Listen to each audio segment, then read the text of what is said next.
Hey everybody, Adam Savage here in my cave, and what I have here is a very exciting model. It is an unlicensed fan-made version of the AT-AT, which is, you would know it as one of the walkers from the Hoth sequence at the beginning of The Empire Strikes Back. The best of all the Star Wars films. I'm not going to say the name of the people that make this. They have a new venture, and they don't want to piss off Lucasfilm, which I totally understand. So I am just going to unbox this, and you're just going to have to, I can't tell you where you can get one of these. I'm sorry. This is unlicensed fan art is what this is. Oh my goodness, this is going to be pretty. Oh, wow. Those are beautiful castings. Holy shit. Okay, I don't usually curse in these videos, but the folks that made these clearly have an attention to detail that is admirable and beautiful. Multiple castings. I've yet to find a bubble. Wow. Oh my goodness. Oh yeah, I'm going to shoot close-ups of this. We're going to null the crap out of this. Oh, dude. Dude, oh my goodness. Oh, I love clean castings. There is nothing like a beautifully clean casting. Dude. Wow. This is going to be fun.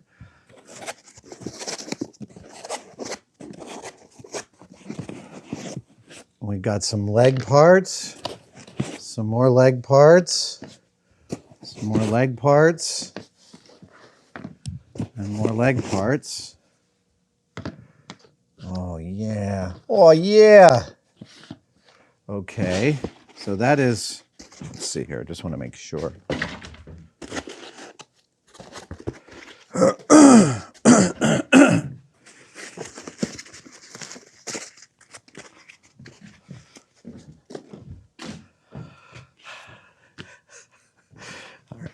I'm going to do a little bit of cleanup so I get to do a really nice knolling of this. That is beautiful, gorgeous, magnificent, fabulous, incredible. Guns, the little guns. Oh, yeah. Feet. We've got some feet. Oh, there we are. This is beautifully packed.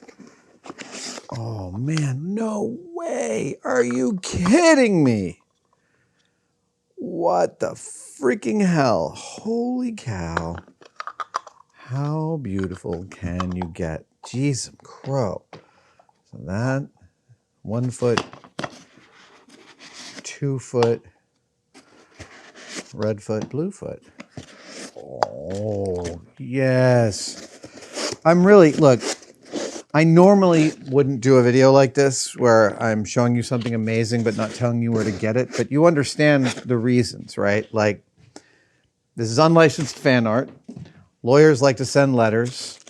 These folks that made this have a real burgeoning business that is not unlicensed fan art, but they wanted to send me this because they know how much I love the Star Wars. And so I am paying them that respect of unboxing this beautiful thing. At some later date, when I can cover their work without hiding their name, I totally will. Oh, nice. A little swag there. That'll go over there. We got some brass parts. This, I will be honest with you.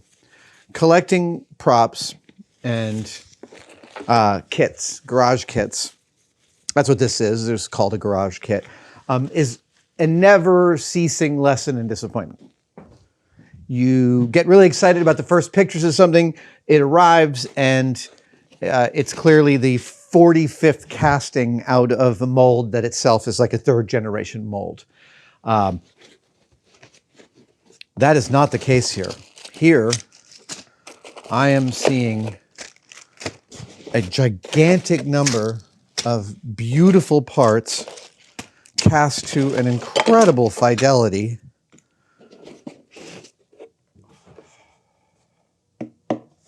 Just this. Just this alone, the mold for this is a nightmare. A nightmare. And there's detail on the inside. This is resin. This is probably somewhat pressure cast into a 2-part silicone mold, but I can't see any parting lines. I'm annoyed by how perfect this part is.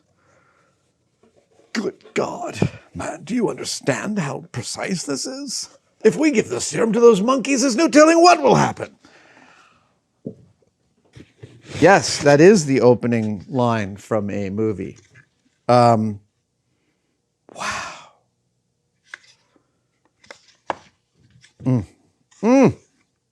Incredible. Okay. Have I gotten all the little things? I have gotten all the little things. Oh my goodness. Oh my goodness. The feet plates. Feet plates. Hold on. We're gonna do everything here. Yeah, we're gonna null, man. We're gonna null like we've never nulled before. We're gonna null like there's null tomorrow. Feetsies. 16 of these guys. The folks that sent me this model said that in order to maintain a high fidelity, they are redoing the molds for this for every 12 castings. 2, 4, 6, 8, and 16. Yeah, that is all 4 feet's worth of. So what you might not know about silicone molds is that when you cast resin, it's an exothermic reaction. That means it creates heat. That heat helps to boil some of the silicone out of the rubber. The resin itself can also leach silicone out of the rubber. Suffice to say that when you are cycling a mold, that is to say, pouring resin in it, letting it harden, pulling that out, pouring more resin in it, you're often keeping that mold hot, and that'll limit the number of castings you can get out of it. There are ways to mitigate this using spray paint or other barrier coats, but for the most part, you're going to get maybe a dozen or 2 great castings out of a mold, and then you're going to start to lose chunks. If you buy garage kits, I'm sure you've gotten one where there's a little bit of rubber stuck somewhere. That is a mold that is slowly deteriorating. So these folks are actually retiring their molds every 12 castings, which astounds me. That is a real commitment. The bottoms of these feet are so pretty. I'm going to have 2 of the, oh yeah, oh right, that's where these are. Yes, that's my Mozart. Oh yes. Dude, I want to stop doing all the other things on my bench, and I want to build this now. Oh, the fronts of the guns, yes. I think these are hips. Oh, I'm just gobsmacked by this. Oh, I even can see into the bridge. We could do a lit bridge. You may start your landing. Oh, okay. We have all those. Oh, man. All I want to do is put this together, start putting this together.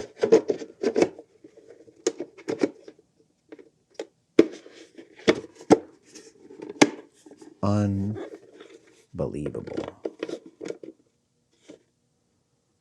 Wow. Wow. Just these 2 parts right there. And this has been cast to optimize for weight. So it's really impressively light. This is important because when you have a model this big, its own heaviness can work against it, and it can slowly droop over time. This is one of the reasons the AT-ATs that Master Replicas released were, wait, wasn't there AT? Yes, we're often cast in polystone because that wouldn't have any creep to it. Oh, yeah. Okay. Oh, wow. Oh, yeah.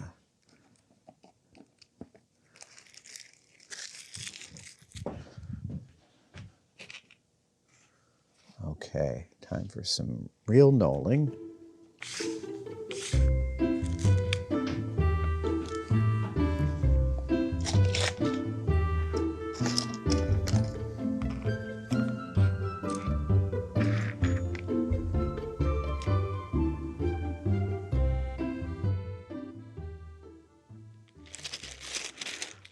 There's like 180 parts in here. Give or take, about 180. Let's get you a better view on this action.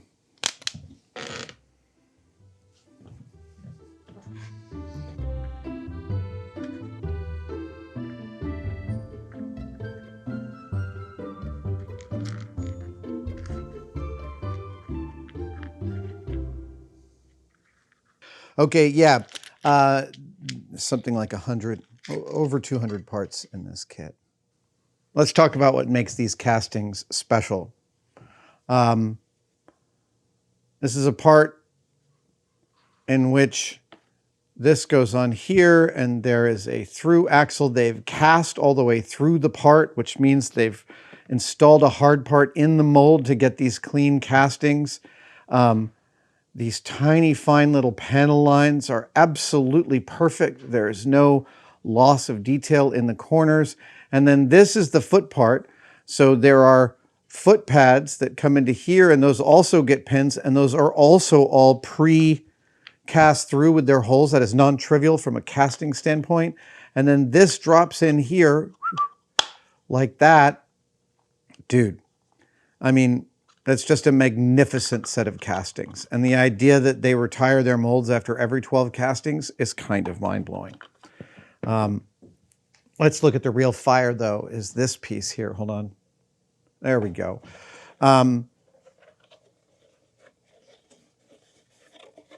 Just making a mold of something like this is itself a nightmare. Every mold maker will tell you. Getting the plastic, this resin, to fill the void created by a two-part mold and not lead to any distortions or wavy parts. Long, flat parts can often be quite wavy. There's none of that here. And then this part marries to that. Check this out. Ooh, hold on.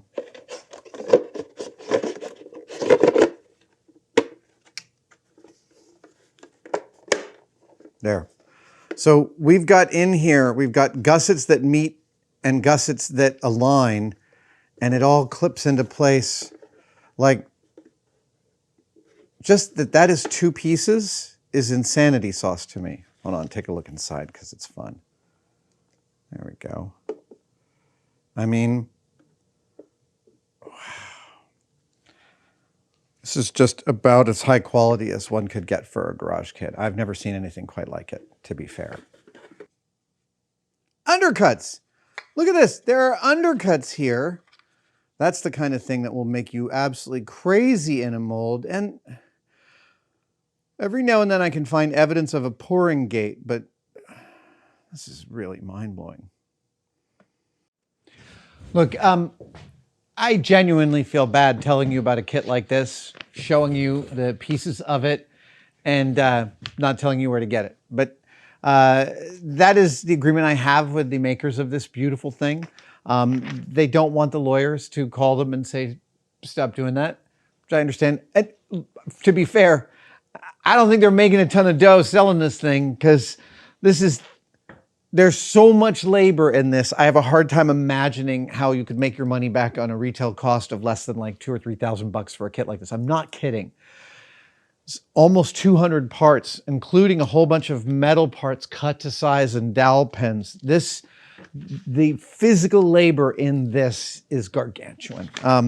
But the makers have sent me some wonderful facts about themselves. They began their careers in CGI architecture, and they launched their own design company just before COVID hit. They had a successful year, but the industry crashed, and they blended their experience of 3D modeling and their love of model building to create their passion project of high quality models. They were, like I've said, dissatisfied with most of the custom kits they'd purchased. And they started by 3D printing. They realized they needed to go deeper. They looked at professional collectibles manufacturing. Wow, oh my goodness. It's completely posable. This thing is completely posable. It's not like you choose a pose and then lock it into that. It's posable. Wow. They have some really exciting things coming. And when I can name them and show the things that they're making, I totally will. Yeah,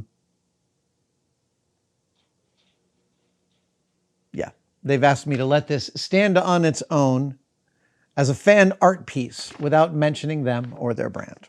And I will hold to that. What a beautiful thing to get to witness. I have made models like this in the past professionally. It takes a team of people working for weeks to make castings this beautiful.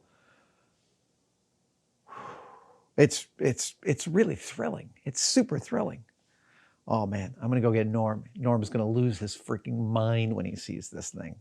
Dude, thank you for joining me for this show and tell. I will rarely do this where I show you something but not tell you where you can get it. So thanks for forgiving me right up front. And I will see you next time. Stay safe. Happy building.